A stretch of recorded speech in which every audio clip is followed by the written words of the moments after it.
Hello friends, calendar से संबंधित प्रश्नों की सीरीज के तीसरे और अंतिम पार्ट में आप सभी का स्वागत है। इस क्लास में हम कैलेंडर से संबंधित बाकी अन्य तरह के प्रश्नों को हल करना सीखेंगे।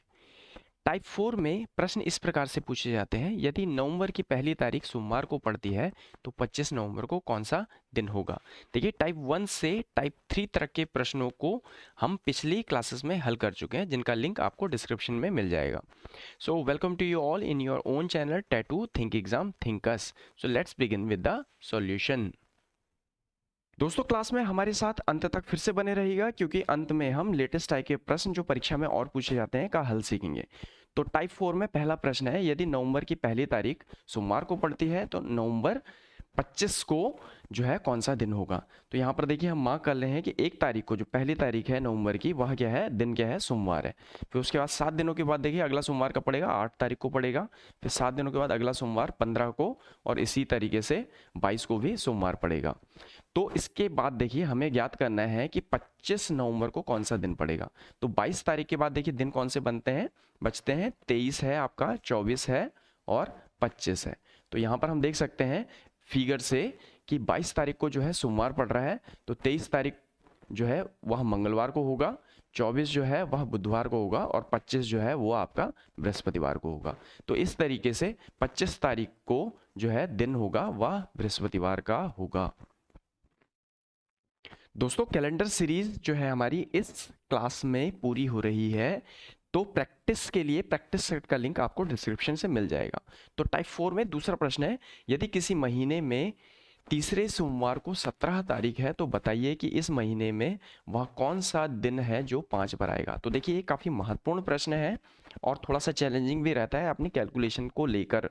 तो देखिए, यहाँ पर 17 तारीख को तीसरा सोमवार पड़ रहा है, तो अगर हम पहले सोमवार की गणना करें तो 17 तारीख को तीसरा सोमवार पड़ रहा है, तो उससे पहला जो सोमवार है वह 7 दिन पहले 10 तारीख को पड़ेगा, और उससे पहला जो सोमवार है वह 3 तारीख को पड़ेगा 7 दिन पहले। तो देखिए, 3 तारीख को हमारा जो है सोमवार पड़ रहा है, तो 2 तारीख को क्या होगा, हमारा रविवार होगा, और 1 तारीख को जो है वह क्या होगा, हमारा शनिवार होगा। तो यहाँ पर एक चीज़ जो है बहुत ध्यान रखनी है, और वह यह है कि जो दिन आपके 1, 2 और 3 तारीख को पड़ते हैं वह महीने में 5 बार आ सकते हैं, तो इनके 5 बार आने की संभावना सबसे ज़्यादा होती है। इसके साथ साथ हमें ये ध्यान रखना है कि यदि विकल्प में ऐसा दिन दिया हो जो 1 तारीख को और 3 तारीख दोनों को ही पड़ रहा है, यहाँ पर एक हमें बहुत इंपॉर्टेंट चीज़ याद रखनी है कि अगर कोई ऐसा दिन है जो 1 तारीख और 3 तारीख दोनों को पड़ रहा है, तो वहाँ पर हम प्रेफर करेंगे कि हम 1 तारीख वाले दिन का चयन करेंगे। इसी तरीके से अगर हमें विकल्प में ऐसे दिन दिए हैं जो 2 तारीख को और 3 तारीख को दोनों विकल्प अगर दिए हुए हैं, तो हम इस स्थिति में 2 तारीख वाले दिन का विकल्प का चयन करेंगे। उस स्थिति में 2 तारीख वाला दिन जो है वह सही होगा। तो यहाँ पर इस चीज़ों को ध्यान रखना है। अब देखिए, इसको आगे समझते हैं हम। तो सोमवार को जो है हमारा 3 तारीख पड़ रही है, रविवार जो है वह 2 तारीख को पड़ रहा है, और शनिवार जो है 1 तारीख को पड़ रहा है। तो यहाँ पर हम देखते हैं कि शनिवार जो है 1 तारीख को पड़ रहा है, तो इस तरीके से अगर हम 7 दिनों के क्रम में चलते हैं तो अगला शनिवार 8 तारीख को, फिर 15, फिर 22 और 29 को। देखिए, अभी हमारा महीना कंप्लीट नहीं हुआ है, तो यहाँ बहुत संभावना है कि शनिवार जो है वह 5 बार हो सकता है। इसी तरीके से रविवार को हम देखें तो 2 तारीख को रविवार पड़ रहा है, फिर अगला रविवार 9 तारीख को, फिर 16, फिर 23 और 30 तारीख को। देखिए, अभी महीना यहाँ हमारा कंप्लीट नहीं हुआ है, तो यहाँ रविवार के 5 बार रिपीट होने की संभावना बहुत ज़्यादा है। सोमवार की अगर हम बात करें तो 3 तारीख को सोमवार है, फिर अगला सोमवार 10 तारीख को, फिर 17, फिर 24 और फिर 31। तो यहाँ पर देखिए महीना 31 का भी हो सकता है, तो सोमवार के भी 5 बार महीने में होने की संभावना। तो इस तरीके से शनिवार, रविवार और सोमवार ये तीनों ही 5 बार आ सकते हैं। पर इस नियम का हमें विशेष रूप से ध्यान रखना है कि जब 1 और 3 तारीख के दिन जो है हमें दिए हों तो हमें 1 का चयन करना है, और 2 और 3 तारीख के दिन अगर हमें विकल्प में दिए हैं तो हमें 2 तारीख के विकल्प का चयन करना है। टाइप 5 में पहला प्रश्न है कि यदि किसी माह का तीसरा दिन सोमवार है तो उस माह के 21वीं तारीख से 5वां दिन कौन सा होगा। तो इस तरह के प्रश्न जो है इसमें हमें भाषा का विशेष रूप से ध्यान रखना पड़ता है, तो जिसके लिए कुछ नियम है, इनको हम समझते हैं कि नियम क्या है कि ए से 5वां दिन क्या होगा। तो ए से पांचवा दिन का मतलब है ए यहाँ पर क्या कर रहा है, वह दिनों को रिप्रेजेंट कर रहा है जो सोमवार, मंगलवार, बुधवार से लेकर रविवार तक कुछ भी हो सकता है। तो ए से पांचवा दिन हमें ज्ञात करना है। तो ए से पांचवा दिन क्या होगा, रिजल्टेंट जो डे होंगे वह A+4 हो जाएंगे। क्यों हो जाएंगे, क्योंकि जब हम ए से काउंट कर रहे हैं तो ए को जैसे हमने पहला मान लिया, बी उसके बाद आता है तो ये दूसरा होगा, सी जो है वह तीसरा होगा, डी जो है वह चौथा होगा दिन, और ई जो है वह पांचवा दिन होगा। तो अल्टीमेटली जो है हम इस तरीके से ए से केवल हम 4 दिन बढ़े हैं, क्योंकि ए से हम काउंट कर रहे हैं तो ए से पांचवा दिन क्या होगा, ई होगा। तो वास्तव में हम 4 दिन बढ़े हैं, तो प्रभावी दिन जो है वो A+4 रहते हैं। इसी तरीके से हम ए से 5 दिन बाद की बात करें तो यहाँ पर हम ए को काउंट नहीं करेंगे, ए से अगले दिन के बाद से हम काउंट करेंगे। तो इसलिए जो रिजल्टेंट डेज होते हैं, प्रभावी दिन होते हैं, वहाँ क्या होते हैं, A+5 हो जाता है। और तीसरा है कि ए के 5 दिन बाद, ए के भी 5 दिन बाद, तो यहाँ पर जो प्रभावी दिन आएंगे इस तरीके से क्या होगा, A+6 हो जाते हैं। और ए से 5 दिन पहले में क्या आता है कि ए से हम सीधे सीधे 5 दिन हम घटा देते हैं। तो ये नियम है जिसके आधार पे इस तरह के प्रश्नों को हल किया जाता है। तो देखिए प्रश्न का हल देखते हैं। प्रश्न के अनुसार जो है 3 तारीख को हमारा सोमवार पड़ रहा है, उसके बाद क्या करना है, उस माह के 21वीं तारीख से 5वां दिन ज्ञात करना है। तो यहाँ पर नियम क्या है हमारा, ए से 5वां दिन। तो ए से 5वां दिन में क्या होता है कि A+4 हो जाता है रिजल्ट। तो यहाँ पर जो है हमें 21वीं तारीख से 5वां दिन जो है वह क्या होगा, तो यहाँ पर हम दिन बढ़ेंगे तो 21 में हम 5 की बजाय हम 4 दिन जोड़ेंगे तो वह क्या आ जाएगी, 25 तारीख आ जाएगी। तो 3 तारीख को हमारा सोमवार पड़ रहा है। तो इस तरीके से हम देखते हैं कि 3 में अगर हम 7 के मल्टीपल्स में जाएं तो 3 बार जो मल्टीपल है वो 21 हुआ, तो 3 + 21 24 हो जाएगा। तो पहला सोमवार जो है वह क्या पड़ रहा है, 3 को पड़ रहा है, तो 24 तारीख को भी क्या होगा, सोमवार ही होगा। और हमें दिन ज्ञात करना है कि 25वीं तारीख को कौन सा दिन होगा, तो 25 तारीख को क्या हो जाएगा, 24 तारीख को सोमवार है तो 25 तारीख को क्या हो जाएगा, मंगलवार हो जाएगा। इस तरीके से, तो इस तरीके से हम गणना करते हैं जिसमें शब्दों का विशेष रूप से ध्यान रखना। चलिए दूसरा उदाहरण देखते हैं।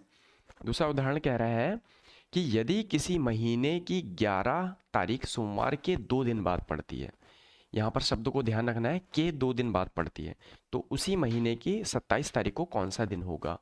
तो यहाँ पर देखिए यह नियम क्या है कि ए के 5 दिन बाद का नियम है। तो यहाँ पर क्या हो जाएगा, A+ जो रिजल्टेंट डेज होते हैं हमारे वो A+6 हो जाते हैं। तो यहाँ सोमवार के 2 दिन बाद का दिन क्या पड़ रहा है, तो देखिए सोमवार है, अब के 2 दिन बाद पूछा है तो हम यहाँ पर जो प्रभावी दिन हो जाएंगे, सोमवार में हम 3 दिन जोड़ेंगे। तो सोमवार में 3 दिन हम जोड़ते हैं तो हमें दिन मिलता है, बृहस्पतिवार मिलता है। तो इसका मतलब है कि 11 तारीख को हमारा कौन सा दिन पड़ रहा है, बृहस्पतिवार पड़ रहा है। अब 7 के मल्टीपल्स में हम जाएं तो अगला जो सोमवार को बृहस्पतिवार जो पड़ेगा, अगला बृहस्पतिवार वह 11 + 14 25 तारीख को, 25 तारीख को क्या होगा, बृहस्पतिवार होगा।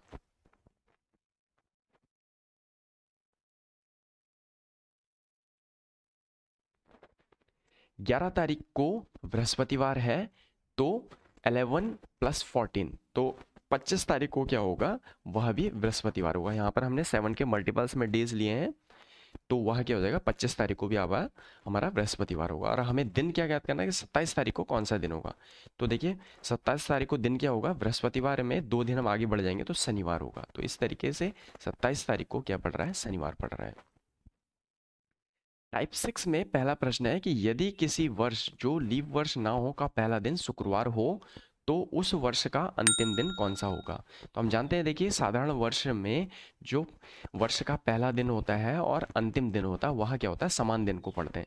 तो 1 जनवरी को हमारा क्या पड़ रहा है, शुक्रवार पड़ रहा है प्रश्न के अनुसार, तो 31 दिसंबर को भी क्या होगा, शुक्रवार ही होगा। दूसरा प्रश्न देखते हैं कि महेश का जन्म 10 जनवरी 1996 को बुधवार के दिन हुआ है। आने वाले वर्षों में किस वर्ष उसकी वर्षगांठ बृहस्पतिवार के दिन होगी। तो यहाँ पर हमें 2 चीज़ें बहुत ध्यान रखनी है विशेष रूप से। एक तो क्या है, साधारण वर्ष, साधारण वर्ष में दिनों की संख्या होती है 1 और लीप वर्ष में अतिरिक्त दिनों की संख्या होती है 2। तो यहाँ पर इस आधार पे हम गणना करेंगे। तो 10 जनवरी 1996 को जो दिन पड़ रहा है वह क्या है, बुधवार है। अब हम जानते हैं कि 1996 जो है वह क्या है, एक लीप ईयर है। तो यहाँ पर अतिरिक्त दिनों की संख्या इसमें क्या होगी, 2 होगी। तो इस क्रम में हम आगे बढ़ते हैं। तो 10 जनवरी 1997 को हम देखेंगे तो दिन पड़ेगा वह क्या होगा, शुक्रवार होगा, क्योंकि लीप ईयर में अतिरिक्त दिनों की संख्या 2 है। अब 10 जनवरी 1996 को हमारा जो दिन है वह क्या है, बुधवार है। तो 10 जनवरी 1997 को 2 अतिरिक्त दिन बढ़ जाने की वजह से जो दिन पड़ेगा वह क्या पड़ेगा, शुक्रवार पड़ेगा, बृहस्पतिवार के बाद शुक्रवार। अब आगे हम बढ़ते हैं इस क्रम में। तो 1997 को अगर हम देखें तो 1997 एक साधारण वर्ष है, तो इसमें अतिरिक्त दिनों की संख्या क्या होगी, 1 होगी। तो 10 जनवरी 1998 को एक अतिरिक्त दिन बढ़ने की वजह से शुक्रवार के बाद क्या होगा, अगला दिन आएगा, शनिवार आ जाएगा। इसे आप चित्र से भी समझ सकते हैं कि शुक्रवार के बाद सीधे अगला दिन जो है एक अतिरिक्त दिन बढ़ने की वजह से शनिवार होगा। इसी क्रम में हम आगे देखते हैं कि 10 जनवरी 1999 को क्या होगा। अब 1998 जो है वह फिर एक क्या है, एक साधारण वर्ष है, तो इसमें अतिरिक्त दिनों की संख्या क्या होगी, 1 होगी। तो 10 जनवरी 1999 को दिन क्या होगा, शनिवार के बाद एक दिन बढ़ जाएगा तो रविवार हो जाएगा। अब 1999 जो है वह भी एक साधारण वर्ष है। तो अगले वर्ष जो हम देखेंगे 10 जनवरी सन 2000 को जो दिन होगा वह क्या होगा, रविवार के बाद एक दिन आगे बढ़ जाएगा तो वह सोमवार पड़ रहा होगा। तो 10 जनवरी सन 2000 को सोमवार है। अब वर्ष 2000 जो है वह क्या है, एक लीप वर्ष है, तो इसमें अतिरिक्त दिनों की संख्या क्या होगी, 2 होगी। तो 10 जनवरी सन 2001 को जो दिन पड़ेगा वह क्या होगा, 2 अतिरिक्त दिन बढ़ने की वजह से सोमवार, मंगलवार, बुधवार पड़ेगा। अब सन 2001 की बात करें तो सन 2001 जो है एक साधारण वर्ष है, तो इसमें अतिरिक्त दिनों की संख्या क्या होगी, 1 होगी। तो 10 जनवरी सन 2002 को हम देखेंगे तो बुधवार के बाद एक बृहस्पतिवार पड़ जाएगा। तो बृहस्पतिवार जो है इसी क्रम में कब पड़ रहा है, 10 जनवरी 2002 को पड़ रहा है। तो सही विकल्प है हमारा 10 जनवरी सन 2002 को जो है महेश की जन्मदिन की वर्षगांठ होगी। तो अब हम पहुंच गए हैं लेटेस्ट टाइप के प्रश्नों में जो आजकल परीक्षा में पूछे जाते हैं। तो इसमें पहला प्रश्न है कि सन 1993 के कैलेंडर का दोबारा कब प्रयोग किया गया होगा। तो यहाँ पर एक चीज़ का ध्यान रखना, हमने सबसे पहले जो भी हमें वर्ष दिया है वो हमें ज्ञात कर लेना है कि वह साधारण वर्ष है या जो है लीप ईयर है। तो साधारण वर्ष के कैलेंडर का प्रयोग साधारण वर्ष के समय ही हो सकता है और लीप वर्ष के कैलेंडर का प्रयोग लीप वर्ष में ही होता है। तो 1993 एक साधारण वर्ष है, तो 1993 का कैलेंडर उस साधारण वर्ष के लिए पुनः प्रयुक्त हो सकता है जिसका प्रथम दिन और अंतिम दिन वही हो जो सन 1993 का हो। तो यहाँ पर हम एक कल्पना कर ले रहे हैं कि 1993 का प्रथम दिन हमने मान लिया रविवार मान लिया, अतः इसका अंतिम दिन भी क्या होगा, रविवार होगा। तो इसी क्रम में हम आगे बढ़ते हैं। तो यहाँ पर हम एक चार्ट बना लेते हैं। हमने यहाँ वर्ष लिख लिए हैं, उसके बाद हमने प्रथम दिन लिखा है और अंतिम दिन लिखा है। तो देखिए 1993 का प्रथम दिन हमने क्या माना है, रविवार माना है, तो इसका अंतिम दिन भी क्या होगा, रविवार होगा। अब इसके बाद देखिए 1994 का जो प्रथम दिन होगा रविवार के बाद क्या हो जाएगा, सोमवार हो जाएगा। तो इसका चूंकि 1994 भी एक साधारण वर्ष है तो इसका अंतिम दिन भी क्या होगा, सोमवार ही होगा। उसके बाद हम 1995 पहुंचते हैं। तो 1995 का पहला दिन क्या होगा, सोमवार के बाद मंगलवार पड़ेगा। अब चूंकि 1995 भी एक साधारण वर्ष है तो इसका अंतिम दिन जो है वह भी एक मंगलवार होगा। इसके बाद हम 1996 पे बढ़ते हैं। तो 1996 का पहला दिन जो है मंगलवार के बाद बुधवार होगा। अब इसका अंतिम दिन क्या होगा, चूंकि 1996 एक लीप ईयर है तो इसका अंतिम दिन एक बढ़ जाएगा, तो बुधवार के बाद क्या होगा, बृहस्पतिवार होगा, ना कि बुधवार होगा। यहाँ पर इस चीज़ का विशेष रूप से ध्यान रखना है लीप वर्षों के लिए। अब आगे हम बढ़ते हैं। तो 1997 की अगर हम बात करें तो बृहस्पतिवार के बाद 1997 का पहला दिन जो होगा वह क्या होगा, शुक्रवार होगा। अब चूंकि 1997 पुनः एक साधारण वर्ष है तो इसका अंतिम दिन भी क्या होगा, शुक्रवार ही होगा। अब 1998 की तरफ बढ़ते हैं हम। तो 1998 का पहला दिन शुक्रवार के बाद क्या होगा, शनिवार होगा। अब चूंकि 1998 पुनः एक साधारण वर्ष है तो इसका अंतिम दिन क्या होगा, शनिवार ही होगा। अब फिर आगे बढ़ते हैं हम 1999 की बात करते हैं। तो 1999 का पहला दिन जो है वह क्या होगा, रविवार होगा। अब चूंकि 1999 पुनः एक साधारण वर्ष है तो इसका अंतिम दिन भी क्या होगा, रविवार होगा। तो हम देखते हैं यहाँ पर 1993 के बाद 1999 में वो क्रम आ रहा है कि प्रथम और अंतिम दिन क्या है, रविवार ही है। तो इसका मतलब है 1993 के कैलेंडर का हम पुनः प्रयोग किस वर्ष में कर सकते हैं, 1999 में हम कर सकते हैं। दूसरा प्रश्न है, सन 1997 के कैलेंडर का दोबारा कब प्रयोग किया जा सकता है। तो इस प्रश्न को हम क्या करेंगे, दूसरी विधि से हल करेंगे, और वह विधि क्या स्टेट करती है कि जो भी वर्ष हमें दिया होता है उससे प्रारंभ करके हम क्या करते हैं, जिस वर्ष तक अतिरिक्त दिनों की संख्या 8 और 15 या इसी क्रम में आगे हो वह हम ज्ञात कर लेते हैं। तो अतिरिक्त दिनों की संख्या ज्ञात करते हैं, और जिस वर्ष में अतिरिक्त दिन 8 या 15 या इसी के मल्टीपल में आगे इसी क्रम में आ जाए, तो वह वर्ष क्या होता है, उस वर्ष में हम कैलेंडर का दोबारा प्रयोग कर सकते हैं। तो यहाँ पर एक चीज़ का ध्यान रखना है कि वह अतिरिक्त वर्ष है, अगर दिया गया वर्ष जो है वह एक साधारण वर्ष है, तो अतिरिक्त दिनों की संख्या जहाँ 8 या 15 हो रही है वह वर्ष भी क्या होना चाहिए, एक साधारण वर्ष ही होना चाहिए। और अगर वह लीप ईयर है तो वह लीप ईयर होना चाहिए। तो इसको समझते हैं। तो इसमें करते क्या है, हम वर्ष को लिख लेते हैं और फिर अतिरिक्त दिनों का एक कॉलम बना लेते हैं, और उसके बाद कुल अतिरिक्त दिनों की संख्या हम ज्ञात कर लेते हैं। तो हम देख रहे हैं कि 1997 जो है वह एक साधारण वर्ष है, तो इसमें अतिरिक्त दिनों की संख्या क्या होगी, 1 होगी। तो कुल अतिरिक्त दिन हो जाएंगे हमारे पास 1। उसके बाद हम आगे बढ़ते हैं, 1998 में देखते हैं। 1998 पुनः एक साधारण वर्ष है, तो इसमें अतिरिक्त दिन की संख्या क्या होगी, 1। तो कुल अतिरिक्त दिन क्या हो जाएंगे, 1 + 1 2 हो जाएंगे। इसके बाद 1999 की बात करें हम, तो 1999 पुनः एक जो है साधारण वर्ष है, तो अतिरिक्त दिनों की संख्या क्या होगी, 1 हो जाएगी। और कुल अतिरिक्त दिन है 2 + 1 क्या हो जाएंगे, 3 हो जाएंगे। इसके बाद सन 2000 पे हम मूव करें, तो यह एक लीप ईयर है, तो इसमें अतिरिक्त दिनों की संख्या क्या होगी, 2 होगी। तो कुल जो अतिरिक्त दिन हो गए वह क्या हो गए, 2 + 3 5 हो गए। उसके बाद सन 2001 एक साधारण वर्ष है, तो इसमें अतिरिक्त दिनों की संख्या क्या होगी, 1 होगी। तो कुल अतिरिक्त दिन हो जाएंगे 1 + 5 6 हो जाएंगे। फिर सन 2002 की हम बात करें, तो सन 2002 पुनः एक क्या है, साधारण वर्ष है, अतिरिक्त दिन की संख्या 1 होगी। तो कुल अतिरिक्त दिन कितने हो गए, 6 + 1 7 हो गए।